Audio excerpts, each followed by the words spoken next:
Yo, what is up with y'all, man? I hope you're doing good. If you're new and you're a fan of the NBA, subscribe to this NBA channel. So let's get straight into it.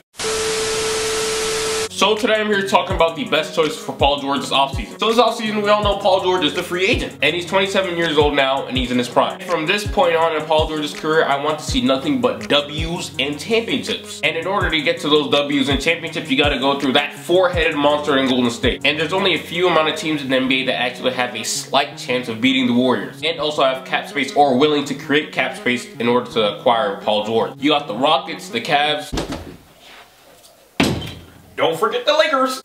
No, I didn't forget, bro. But yeah, you actually did. I said I didn't forget. What do you mean?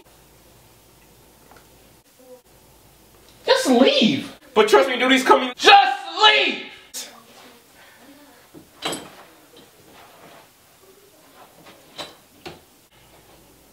Damn.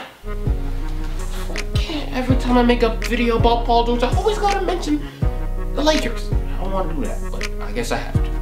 Back to the video. Like I said, there are two teams in my mind that would actually go after Paul George this offseason. That is the Houston Rockets and the Cleveland Cavaliers. But let's slow down for a second. Let's say if OKC does end up making it to the Western Conference Finals and they actually compete with Golden State for at least like 6 games, then okay, I think Paul George wouldn't have to leave. I think he should stay with the Westbrook, Carmelo Anthony, and Steven Adams. And of course, the OKC would give him the best chance of winning a championship. But there's a very high chance of this happening. Let's say OKC doesn't end up making it to the Western Conference Finals and they get bounced in the second round by the Houston Rockets or the San Antonio Spurs. If that happens, I think Paul George on OKC is wrapped, and I think he need to leave ASAP. Because at least in my opinion, there is no real excuse why the Oklahoma City Thunder should not make the Western Conference Finals. Paul George is one of the few stars in the NBA who could do it on both sides of the court. He got it on defense, he got it on offense. He can shoot at an efficient rate. With his explosiveness, quickness, and athleticism, he can get to the rack anytime he wants. And he also has the ability to create his own shot, of course, and also for others. And on the defensive end, y'all seen him this season. I don't have to say anything. I'm just gonna say he can give clamps. With his player build, with his body build, with his frame, he has the ability to guard shooting guards, point guards, small forwards, and some power forwards in the league. There's not a lot of NBA players with that skill set who are out in the market right now. Actually, I'm pretty sure there isn't any star who could possibly be traded who has Paul George's type of skills, besides Anthony Davis. And if Paul George has the right team around him and the right star in front of him to help him lead the way to the championship, believe me, he can get that championship ring on his finger. Now, like I said, I only have 2 teams in my mind that has what it takes to beat the Golden State Warriors, and that's the Houston Rockets and the Cleveland Cavaliers. But first, let's talk about him in Houston. If you don't remember back in the offseason, when the Indiana Pacers were actually shopping Paul George looking for trade destinations,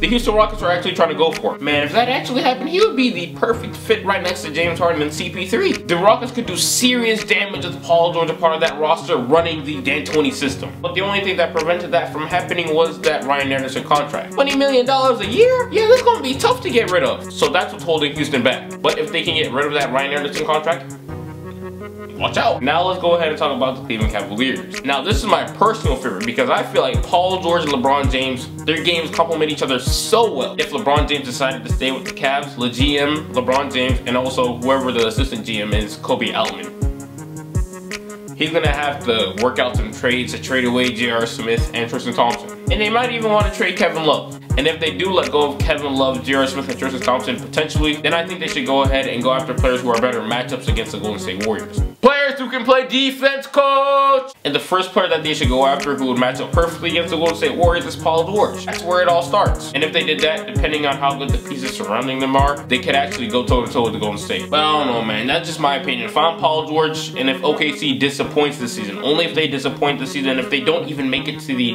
Western Conference Finals, I'm leaving OKC. And he should have his eyes not on the LA Lakers because, like I said, I made a video on the Lakers. If you're wondering why I said he shouldn't go to the Lakers, I made a video like that a week or 2 ago. But like I was saying, keep your eyes on the Cleveland Cavaliers if they're willing to part ways with a couple contracts, if they can be able to do that. And also keep your eyes on the Houston Rockets. You know what you guys think about this video? Actually, y'all look. I swear to God, dude. Last night when I looked outside, which was around like 9 o'clock or something like that, it was dry. I saw the grass in my backyard, alright? I saw nothing but grass and little insects crawling around. Alright, it was normal. And this morning I wake up and I see this. What is that? What is that? Where all this snow come from? Man, this is a problem with Georgia.